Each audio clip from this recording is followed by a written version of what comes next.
sapi yang ditunjuk oleh wahyu. Jadi sapi yang ternyata dimiliki seorang anak muda yang berbakti kepada ibunya. Lalu mereka membelinya dengan harga emas sepenuh bungkusan yang terbuat dari kulit sapi tersebut. Sapi ini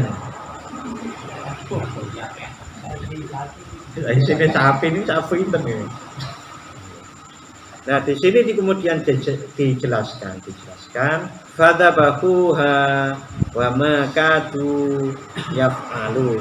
Mereka kemudian mendapatkan sapi itu dan menyembelihnya, wa ma kadu yaf'alun, dan hampir-hampir mereka itu tidak mampu melaksanakannya.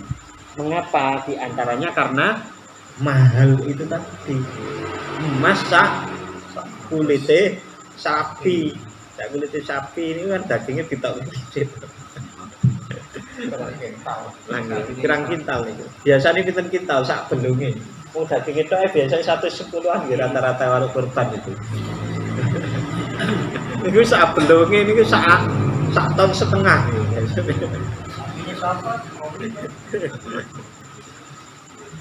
Nah, niki Pak, niki enten sedikit hubungannya sebetulnya. Mengapa kita kan tidak tahu kehendak Allah, tapi salah satu hikmah kehendak Allah, mengapa kok sapi yang disuruh menyembelih itu kaitannya dengan pelanggaran yang pernah mereka lakukan saat ditinggal Nabi Musa nyepi di Gunung Turisina. Mereka menyembah anak sapi, patung anak sapi itu agar membersihkan sisa-sisa kesyirikan yang ada di dalam diri mereka, sisa-sisa. Hampir-hampir mereka itu tidak mampu mengerjakannya. Di antaranya li gola isamaniha, karena harganya yang mahal. Wafil hadis, dan di dalam sebuah hadis, lau dabahu ayya bakaratin kanat la ajza'athum. Rasulullah dawuh ngeten iki, seandainya mereka menyembelih sapi mana saja sebetulnya cukup. Walakin syaddadu ala anfusihim, tetapi mereka itu memperberat terhadap dirinya sendiri. Fasyaddadullahu alaihim, maka Allah memperberat atas mereka. Oke, niki diantaranya Bapak-bapak, kalau orang niku mau memperberat dirinya sendiri, maka keadaannya akan jadi berat. Assalamualaikum warahmatullahi wabarakatuh. Bapak dan saudara-saudara yang dirahmati Allah, alhamdulillah pada malam hari ini kita bisa melanjutkan kembali kajian tafsir kita. Mudah-mudahan Allah Subhanahu wa taala memberikan hidayah pemahaman dan hidayah taufik untuk melanjutkan mengamalkan apa yang kita pelajari dari Al-Qur'an sebagai pedoman hidup kita. Amin ya rabbal alamin. Sholawat serta salam semoga tetap terlimpahkan kepada Nabi Muhammad sallallahu alaihi wasallam. Pada malam hari ini kita sampai ayat ke-67.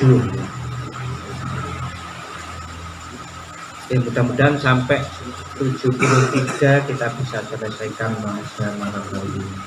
A'udzu billahi minasyaitonir rajim. Bismillahirrahmanirrahim.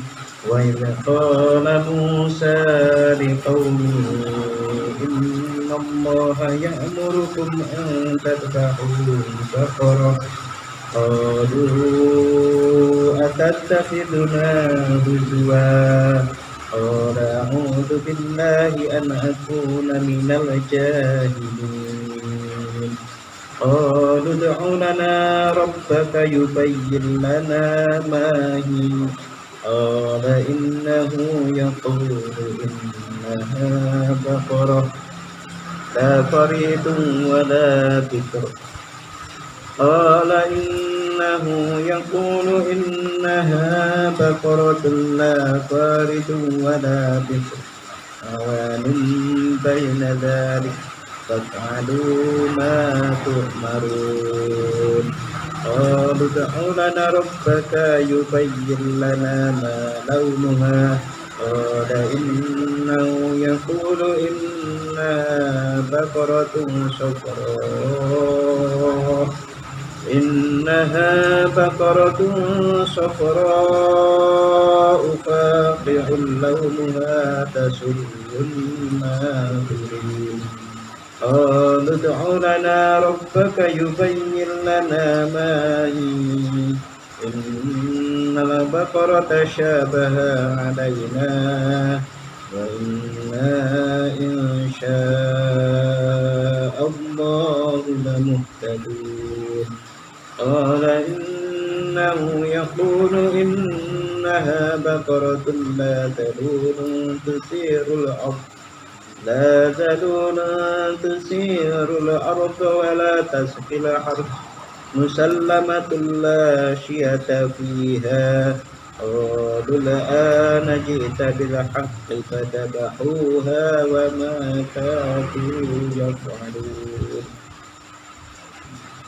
وإذ قتلتم نفسا فادارأتم فيها والله مخرج ما كنتم تكتمون فقلنا اضربوه ببعضها كذلك يحيي الله الموتى ويريكم آياته لعلكم تعقلون. Sadaqallahul adzim. Bapak-bapak dan saudara-saudara yang saya hormati, ayat ini sejarahnya, sejarah itu nuzul, asbabun nuzul ayat ini sampai 73 dan mungkin sampai 74 gitu. Itu menceritakan ada seorang kaya raya yang tidak mempunyai anak. Itu sugih mblegedu, nggak punya anak. Nah, warisnya jatuh ke siapa? Itu ke saudaranya. Nah, saudaranya ini kok nunggu-nunggu. Wah, ini nggak punya anak. Kalau nggak punya anak bagus sekali, karena warisannya akan ke saya. Nah, ternyata udah punya ketamaan seperti itu. Tamak seperti itu, nunggu-nunggu patine orang mati-mati. Nanti aku mati piye. Nah, pada akhirnya Bapak, orang ini makar dengan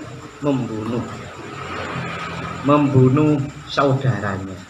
Nah, kebangetan terus banget. Ya, Rasulullah niku bersabda itu.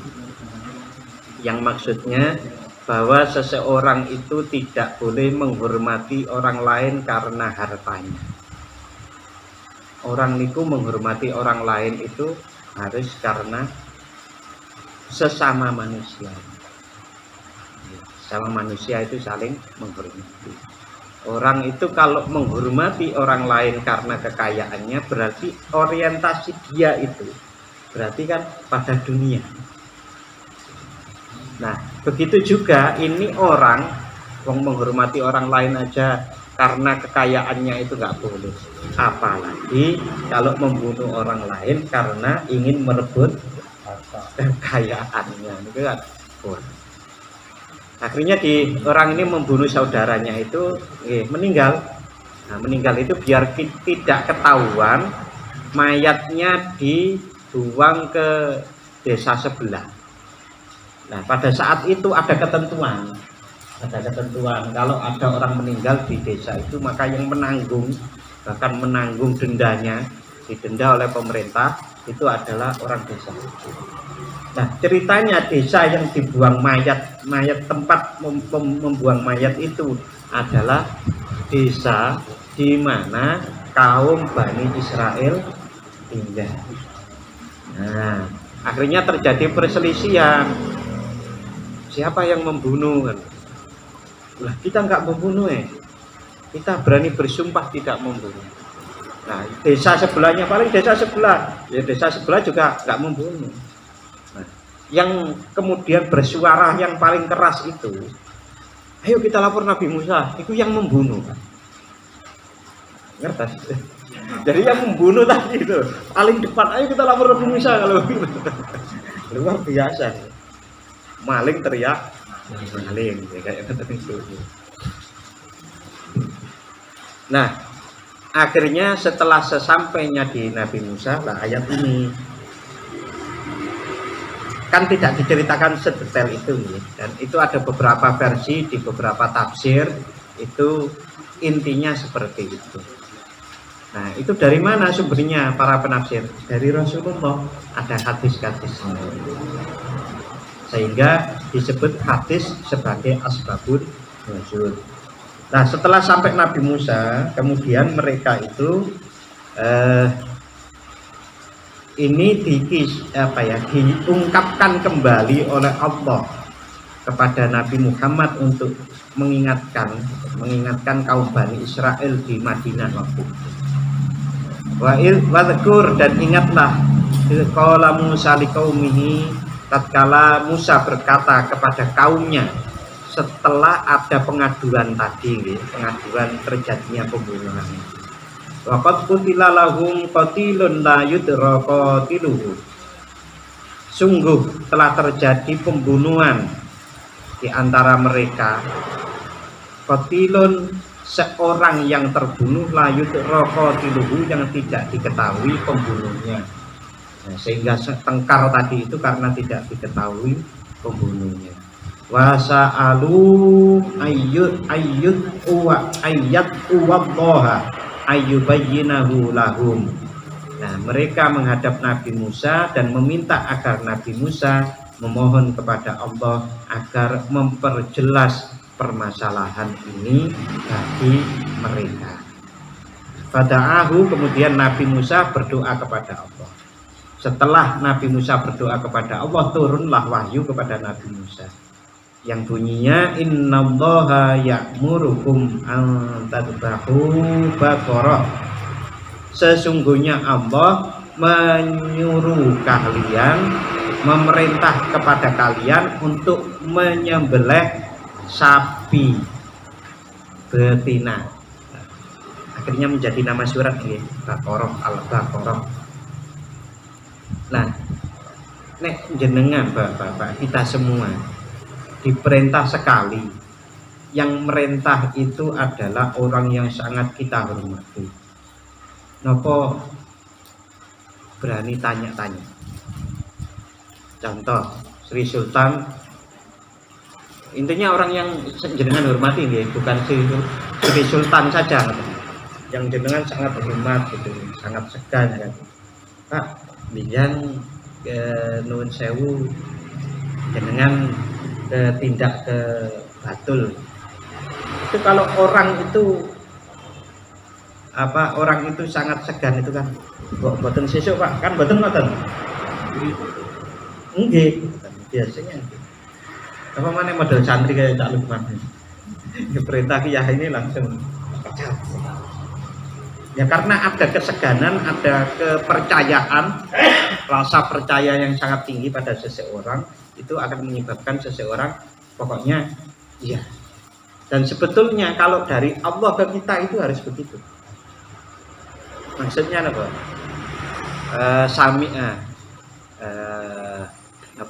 Sami'na wa nah, saya dengar dan taat, itu begitu.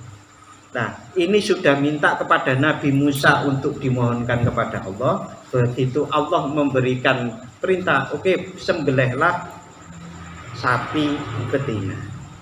Itu kalau orang betul-betul merasa dengan Tuhan itu sami'na wa ata'na, nggak ngeyel, Pak. Nah, ini mungkin ada keterlibatan yang tadi loh, Pak. Pembunuh yang ikut maling bertiak maling paling depan tadi itu. Nah, akhirnya begini. Qalu atatakhiduna huzwa. Mereka kaum Bani Israel itu berkata, Sesungguhnya Allah menyuruh kamu menyembelih seekor sapi. Lalu mereka berkata, apakah kamu hendak menjadikan kami sebagai bahan ejekan? Atattakhiduna huzwa. Wah, Nabi Musa ini malah mengejek kita. Konsultasi untuk mencari penyelesaian siapa pembunuh dari orang yang terbunuh itu kok malah disuruh menyembelih sapi. Itu kan padahal di sini disebutkan innallaha ya'murukum. Allah memerintah kalian. Niku loh masih diayali. Wah, guyon jenengan niku mau mengejek kami apa Nabi Musa.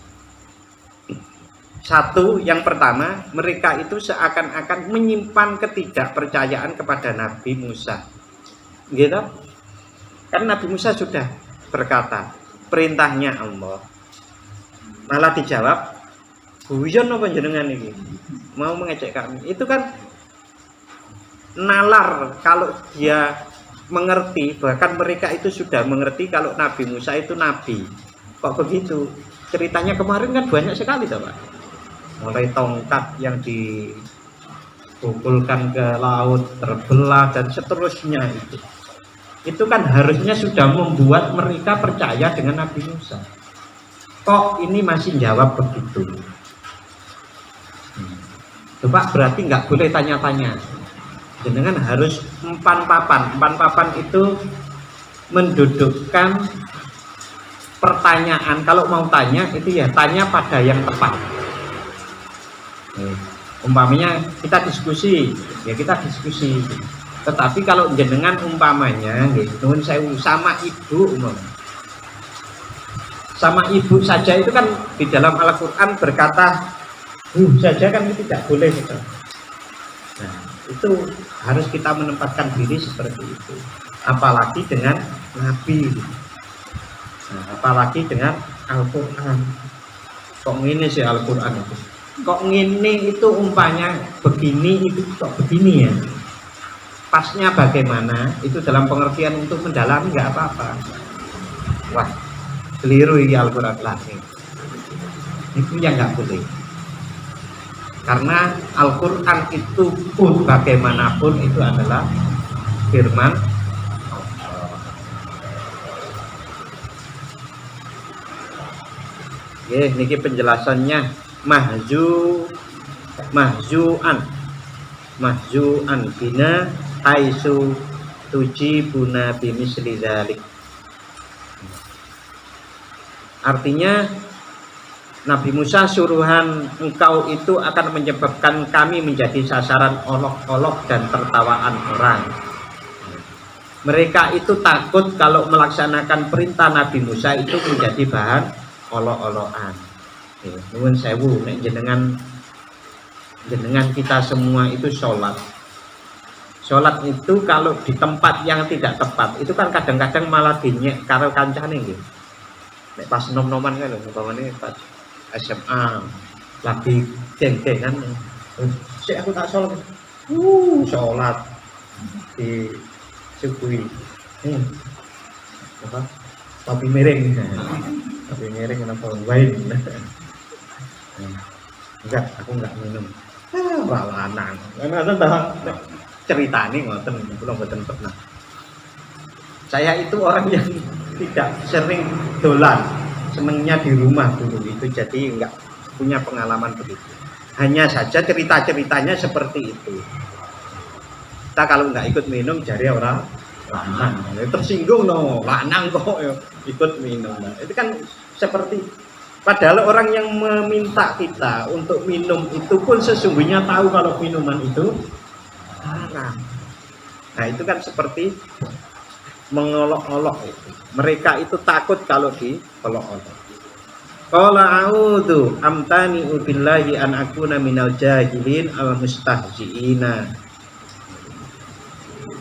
Nabi Musa mendengar hal tersebut kemudian berkata, aku berlindung kepada Allah dari golongan orang-orang yang jahil yang suka mengolok-olok. Tatkala mereka ketahui bahwa Nabi Musa bersungguh-sungguh. Jadi niki jawaban Nabi Musa niku nggih sebetulnya kalau dirasakan niku nggih menoho. Wah, repot kalau guneman atau berbicara dengan orang yang bodoh. Orang yang bodoh, bodohnya apa? Tidak mengerti yang disebut itu nama Allah. Atak murunan, innallaha ya'murukum. Gusti Allah memerintahkan. Sudah dibilang dari Allah, kok masih bilang begitu? Berarti kan kemungkinannya nggak percaya karo aku, atau nggak percaya sama aku. Sama-sama jelek.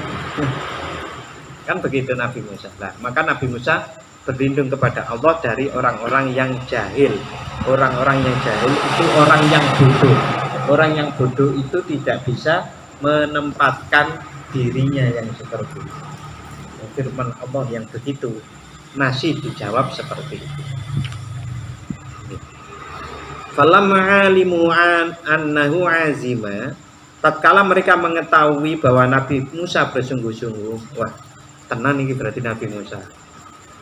Mereka kemudian berkata, qalu du'u lana rabbaka yubayyil lana ma hi. Wahai Nabi Musa, berdoalah kembali kepada Allah untuk memperjelas maksudnya dari sapi betina itu seperti apa. Aima sinuha, berapa umurnya? Qala Musa, Nabi Musa menjawab, innahu ayyallaha yaqulu. Allah Subhanahu wa taala itu berfirman, innaha baqaratun la faridun atau musinnatun wala bikrun saghiratun awanun nisbun baina dzalik. Nabi Musa menjawab, Allah berfirman bahwa sapi itu ialah sapi betina yang tidak tua atau berusia lanjut dan tidak pula muda atau terlalu kecil, tetapi pertengahan di antara demikian, yakni di antara tua dan muda tadi. Al-madhkuru minas sinin, maka lakukanlah, faf'alu ma tu'marun, maka lakukanlah bihi min dabqiha, sebagaimana yang diperintahkan kepada kalian, yaitu supaya kalian menyembelih sapi yang dijelaskan itu. Niki Allah Subhanahu wa taala, Bapak nggih pun berfirman seperti ini, bahwa pertanyaanmu itu menimbulkan kesulitanmu untuk melakukannya.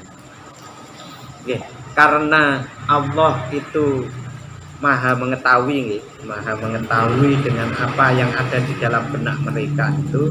Kemudian Allah memberikan ujian dengan perintah yang sesuai dengan permintaan yang ada di benak mereka itu, yaitu mereka disuruh membeli sapi yang tidak tua juga tidak muda.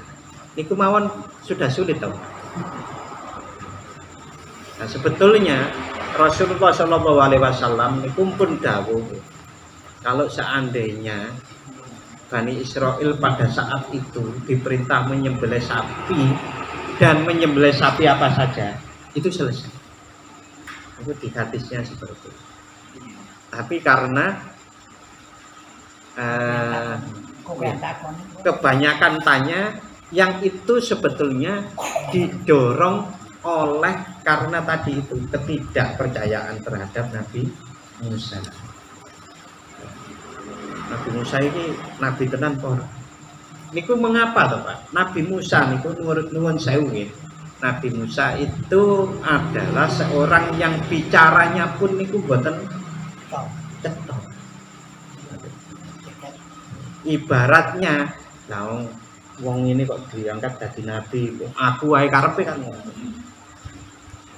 Nah, ini ketidakpercayaan, padahal sudah berkali-kali dibuktikan dengan berbagai mukjizat yang diberikan oleh Allah kepada Nabi Musa, mereka masih sulit untuk percaya sepenuhnya.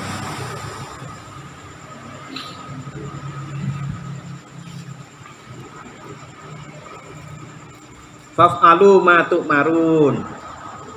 Nah niki mun dipertegas. Lakukanlah, maka lakukanlah apa yang diperintahkan kepadamu. Niki ayat 68. Ternyata mereka niku masih banyak pertanyaannya niku wau. Wis kadung. Kadang-kadang orang niku begini. Wis kadung itu sudah terlanjur ngeyel terus saja. Kayaknya seperti itu. Qalu ud'u lana rabbaka yubayyin lana ma launuha. Tapi umurnya sekarang mereka berkata, bermohonlah kepada Allah untuk memperjelas untuk kami apa warnanya. Qala innahu yaqulu innaha baqaratun safra'un faqi'ul launuha tasurrun nadirin. Nabi Musa menjawab, sesungguhnya Allah memerintahkan berfirman, sesungguhnya yang dimaksud sapi itu adalah sapi betina yang kuning, yakni yang kuning tua warnanya, maksudnya yang kuning pekat. Sadi itu sofroi, yang kuning pekat. Tasurrun nadirin, yang menyenangkan orang-orang yang melihatnya, ilaiha kepada sapi tersebut. Tambah sulit banget toh Pak, karena orang melihat sesuatu itu bagus atau tidak niku kan subjektif nih.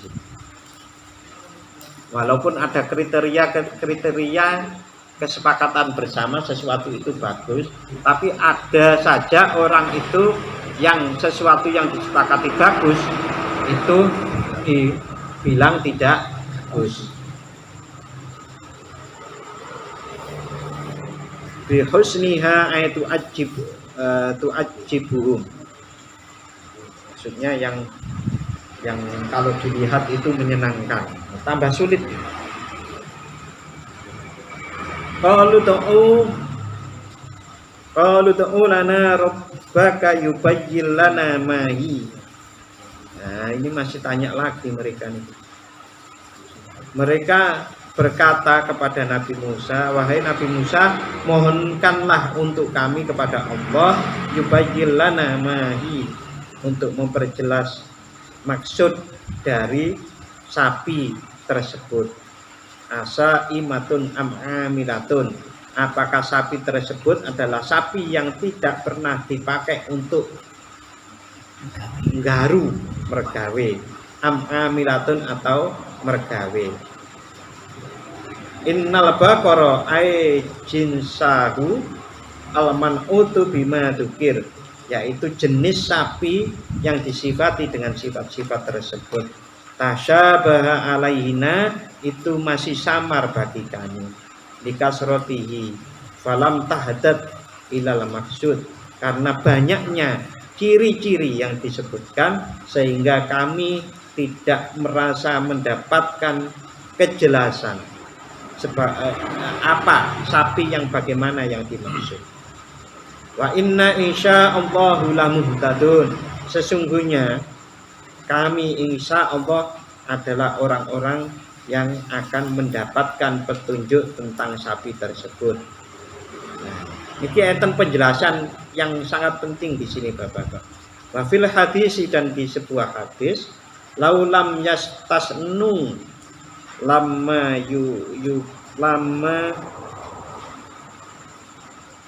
buyinat lahum di akhiril abadi. Ini Rasulullah dawuh begitu, bahwasannya seandainya mereka itu tidak bilang insya Allah, mereka tidak akan mendapatkan petunjuk selama-lamanya. Pentingnya insya Allah sampai mana? Seandainya mereka tidak menyebut insya Allah, niscaya mereka itu tidak akan mendapatkan petunjuk selama-lamanya. Artinya mereka terselamatkan yang mungkin itu juga bukan yang mereka sadari, tapi masih nyebut nah insya Allah itu. Seperti kita kan seringkali menyebut insya Allah tambah sadar loh Pak. Insya Allah, padahal nang atine ora tak bakalan teko. Sadar jadi menyebut nama Allah kok berani-beraninya seperti itu. Antara yang diucapkan dengan yang diniatkan itu lain, itu berbahaya. Qala innahu yaqulu innaha baqaratun la dzalulun ghairu mudallalatin bil amali. Nabi Musa menjawab, sesungguhnya Allah berfirman yang sapi betina yang dimaksud adalah la dzalulun. La dzalulun itu adalah ghairu mudallalatin, yang tidak cacat, tidak jelek bil amali karena bekerja. Tusirul ab itu untuk membajak bumi. Tuqallibuha alam majru'ati, yaitu untuk membolak-balik sawah. Nggih, mungkin kalau di sana ini kan sanes di Arab. Kalau di Arab ada sapi pakai membajak padang pasir kan boten. Tapi cerita ini kan terjadi di sekitar Palestina. Mesir itu masih punya daerah-daerah seperti tempat kita itu. Masih ada tempat-tempat di mana yang bisa dibajak. Wal jumlatu sifatu dzalulin dakhilatun fin nafsi. Adapun kalimat ini adalah sifat dzalulin yang masuk kepada nafyun, untuk meniadakan. Maksudnya tiada dipakai untuk membaca. Wala taskil hars, dan juga bukan sapi yang untuk mencari air. Ini bayangan kula nggih Pak, mencari air dengan sapi itu ada sumur dalam, maka kalau mengangkat timba itu talinya dihubungkan dengan sapi, terus diputer, terus timbone munggah. Nah,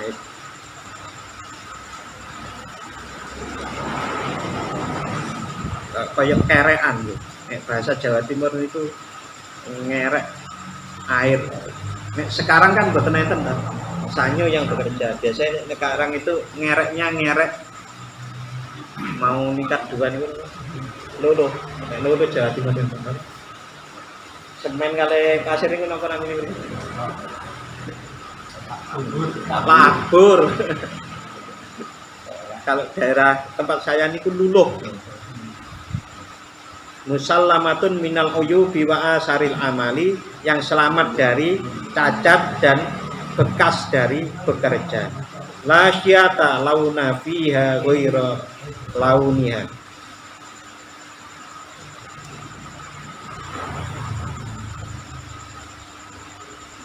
Tidak ada warna lain dari warna aslinya. Qalu al-ana jita bil haq. Nah, mereka ini gaya sudah dijelaskan panjang lebar ya. Ini jawabnya ngaten ini. Nggih bener jenengan. Tanya kok terus bener ke. Nggih niki nek dirasakan kan mboten ya.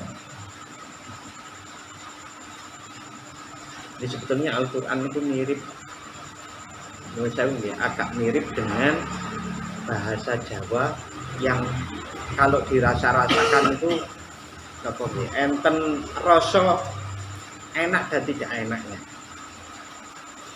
Seperti kalau kita itu berbahasa nguku kepada orang tua, itu yang tahu betul bahwa bahasa itu nguku. Ada anak muda nguku kepada orang tua, itu kan rasa betul yang lihat saja enggak enak.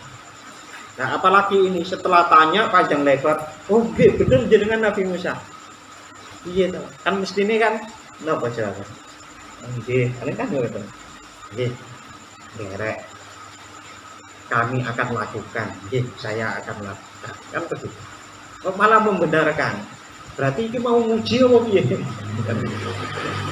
Nah, itu luar biasa. Jadi ayat ini juga mengajari kepada kita untuk memakai bahasa itu, karena bahasa itu mengandung rasa, maka kita harus betul-betul memperhatikan bahasa kita, cara berkomunikasi kita dengan orang lain. Dan saya lihat bahasa yang betul-betul mempunyai sopan santun, bahasa Jawa.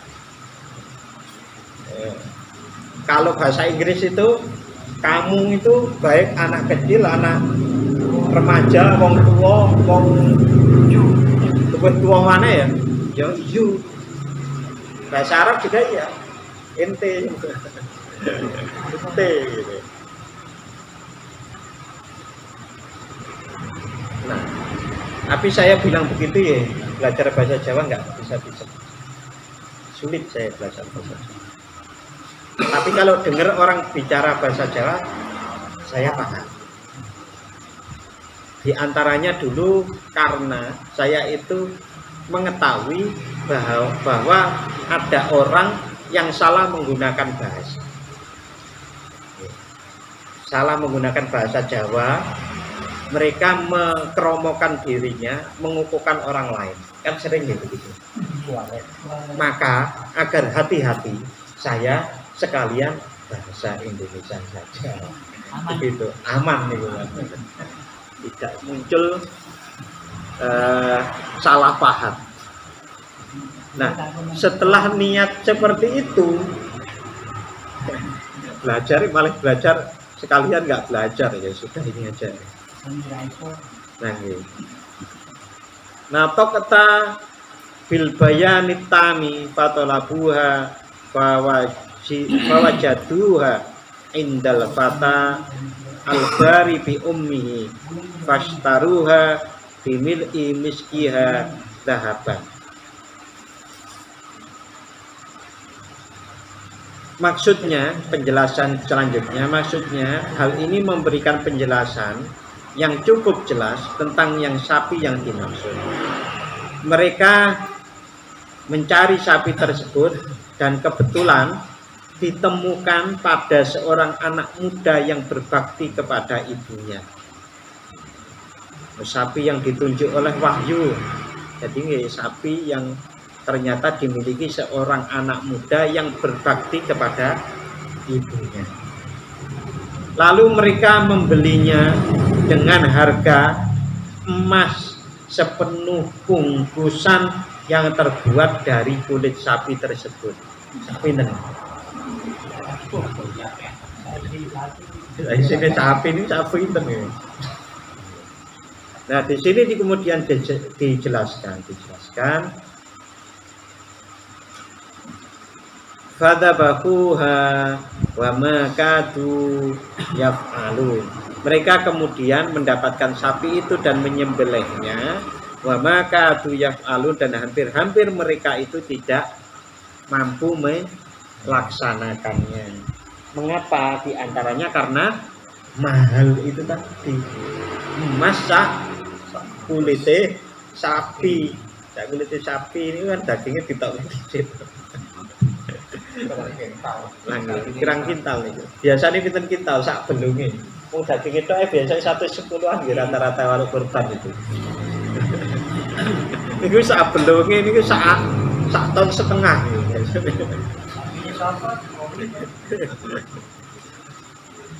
Nah, niki Pak, niki enten sedikit hubungannya sebetulnya.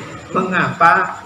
Kita kan tidak tahu kehendak Allah, tapi salah satu hikmah kehendak Allah, mengapa kok sapi yang disuruh menyembelih itu kaitannya dengan pelanggaran yang pernah mereka lakukan saat ditinggal Nabi Musa nyepi di Gunung Turisina. Mereka menyembah anak sapi, patung anak sapi. Itu agar membersihkan sisa-sisa kesyirikan yang ada di dalam diri mereka, sisa-sisa. Hampir-hampir mereka itu tidak mampu mengerjakannya. Di antaranya ligola isamaniha, karena harganya yang mahal. Wafil hadis, dan di dalam sebuah hadis, laudabahu ayya bakorotin kanat la ajzat la ajza'athum. Rasulullah dawuh ngeten iki, seandainya mereka menyembelih sapi mana saja sebetulnya cukup, walakin syaddadu ala anfusihim, tetapi mereka itu memperberat terhadap dirinya sendiri, fasyaddadullahu alaihim, maka Allah memperberat atas mereka. Oke, niki diantaranya bapak-bapak, kalau orang niku mau memperberat dirinya sendiri, maka keadaannya akan jadi berat. Kok ngoten? Contoh, oke, saya sebetulnya bekerja jaraknya dari sini ke tempat kerja saya 5 kilo, tapi saya ingin yang lebih baik lagi, akhirnya dapat yang 20 kilo, ini kan tambah berat. Oleh karena itu perhitungan akal itu juga harus digunakan.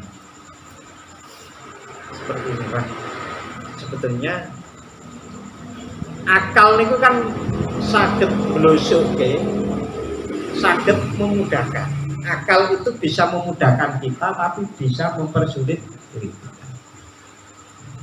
Ini termasuk nih Pak, seandainya menyembelih semua sapi saja, semua sapi jenis apa saja kan bisa, tidak harus dipersulit.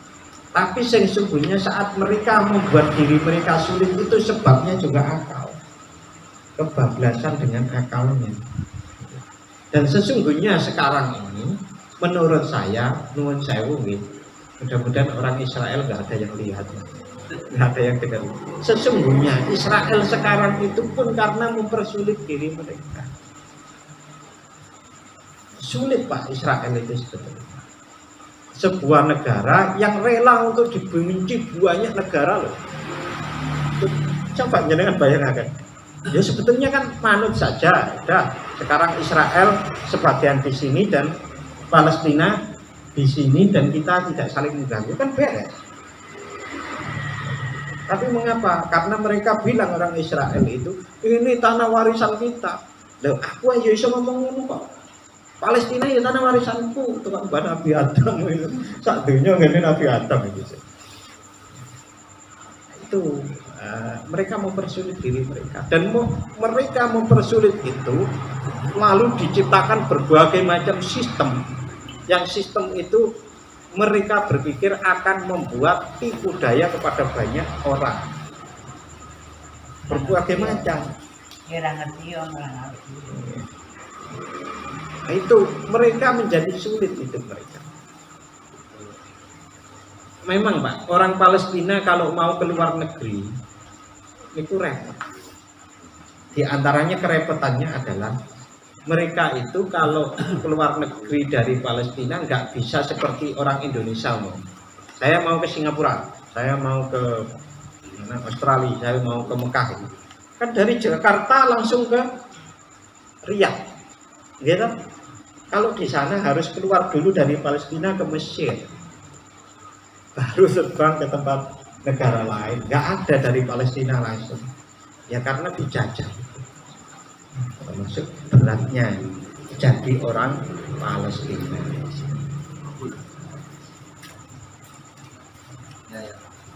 Berikutnya wa idz qultum nafsan faddaraktum fihi idghamut ta fiddal. Iki yang 72 nggih, iki mun 72. Dan ketika kamu membunuh seorang manusia, lalu kamu menuduh tentang itu, asalnya fatadaraktum, lalu taknya diidgham kamu kedal yang berarti bertengkar dan saling menuduh. Ini penjelasan tafsirnya nih. Aitakhasumtum wa tadafa'tum, yaitu mereka saling bermusuhan dan bertengkar.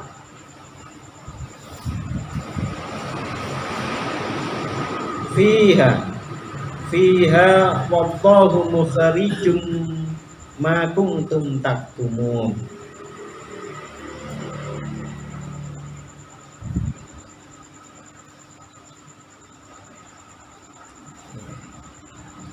Dan Allah itu mengeluarkan atau mudhirun, menampakkan ma kuntum, apa-apa yang ada di dalam diri mereka, taktumun, yang mereka sembunyikan, min amriha wa hada itiradun wa huwa awwalul qissam. Ini ayat ini Bapak-bapak niku kalau dipaskan dengan pola pikir kita nggih niku mestinya di depan. Terjadi sebuah pertengkaran karena ada orang yang terbunuh, kan begitu. Maka kemudian mereka meminta nasihat kepada Nabi Musa. Nah, niki yang malah diletakkan di sini kan, di 72. Padahal awal pembicaraan tentang masalah ini ada di 67 tadi, ayat 67. Nah, ini disebut sebagai al-jumlah al-mu'taridah. Al-jumlah al-mu'taridah itu adalah sebuah kalimat yang melintang. Maksudnya nggih napa nggih? Kayak ada, kalau bahasa kita biasanya ngomong ini. Sik ya. Menggok nganan sik ngomongnya. Kan ada orang bilang ngobrol kok ora riting langsung belok ke pembahasan yang lain, kan sering begitu. Nah, itu seperti itu. Mengapa gitu? Tentu Allah Subhanahu wa taala membuat seperti itu tentu ada hikmahnya. Hikmahnya itu diantaranya adalah agar orang itu perhatian dan konsentrasi. Faqul nadribuhu ayul qatil bibaqtiha. Lalu firman kami, pukulkanlah dia, maksudnya pukullah dia, maksudnya mayat itu, pukullah mayat itu dari orang yang terbunuh tadi, bibaqtiha, dengan salah satu anggota badan sapi betina itu. Nah, mungkin diceritakan di sini yang dipakai untuk memukul itu ada dua penafsir, ada dua jenis. Salah satunya yang dipakai itu adalah lidah sapi itu atau ekor. Jadi penafsir juga tidak berani untuk menentukan. Jadi yang dipakai memukul mayat itu lidahnya atau ekornya, nggak berani. Ya sudah, satu di antara dua itu. Itu kehati-hatian para penafsir. Fadaraba bilisaniha au ujbi danabiha. Fakuliya, maka hiduplah orang yang dipukul dengan lisan, dengan lidah maupun dengan ekor sapi tadi. Wa qala qatalani fulan wa fulan ibnai ammihi wa mata. Kemudian mayat yang itu kemudian bicara, yang membunuh saya adalah fulan bin fulan, yaitu anak dari pamannya. Anak dari pamannya. Niku bahasanya sekarang itu saudara sepupu. Kemudian setelah itu mayat itu kemudian mati lagi.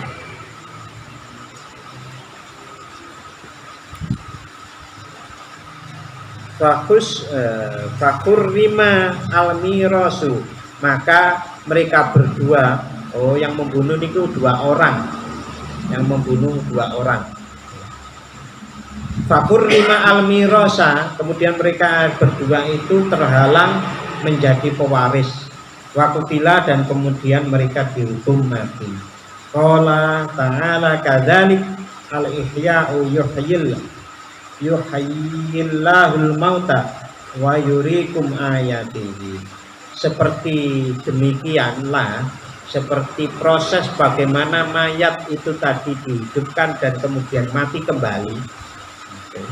Allah menghidupkan orang yang mati, wa yurikum ayatihi, dan memperlihatkan kekuasaannya, dalaila qudratihi, dalil-dalil kekuasaannya, la'allakum ta'qilun, agar kalian mempergunakan akal pikiran kalian. Tatadabbaruna digunakan untuk merenung, untuk tadabbur. Wa ta'lamuna annal qadira 'alal ihya'i nafsin.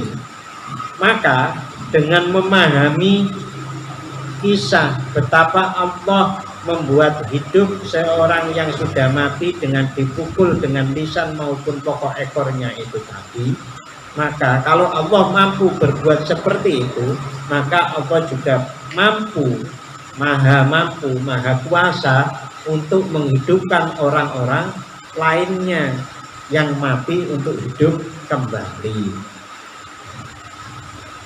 Itu maksudnya Bapak ya. Allah itu kan maha kuasa. Selalu yang jadi pertanyaan orang-orang yang tidak bertuhan, yang tidak mengakui Tuhan, itu biasanya apa iya orang mati itu bisa hidup kembali. Nah, maka ini ditampakkan kepada kaum Bani Israel untuk menjadi pelajaran bahwa kisah hidupnya orang yang sudah mati itu bisa. Bahkan tidak hanya sekali Allah memberikan mukjizat mati hidup kembali, itu juga pernah dialami oleh Nabi Musa, Nabi Isa ya. Nabi Isa ini kan menghidupkan orang mati di surat Yasin ini. Nah, di sini di kisah Nabi Musa juga iya. Ini artinya Allah betul-betul ingin menunjukkan kepada manusia betapa Allah itu maha kuasa dengan segala sesuatu. Allah yang mampu menghidupkan satu jiwa itu qadirun ala ihya'i nufusin katsiratin, juga mampu untuk menghidupkan jiwa-jiwa yang lain yang banyak. Batu minun, maka berimanlah. Batu minunan maka berimanlah. Bapak-bapak, itu sampai 73. Inti hikmah yang bisa kita ambil bersama-sama satu, apalagi kalau itu Al-Quran, ampun diselisihi itu maksudnya, kalau bertanya begini maksudnya ini apa ya, ini buatan apa, tapi jangan sampai bilang bener apa Al-Quran. Ini tuh keanehan. Itu dengan Al-Quran saja seperti itu. Wong kita seharusnya dengan ibu kita saja harus bicara dengan yang sangat baik, jangan sampai menyakiti hatinya. Walaupun seandainya ibu kita itu juga berbeda iman dengan kita, kita menyakiti hatinya saja tidak boleh. Itu betul-betul mengajarkan betapa kita itu harus papan nih bahasa kula niku, bagaimana kita meletakkan diri kita berkomunikasi, jangan sampai bahasa Jawa ini kenapa sih menyakiti nggih napa bahasa ini ngeten wong tua anak kepada orang tua bicaranya jelek niku napa duraka gak duwe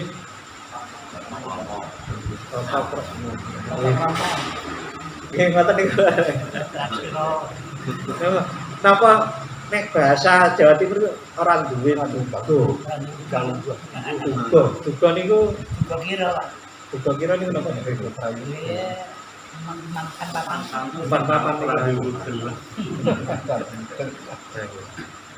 itu yang pertama. Yang kedua, di sini diceritakan betapa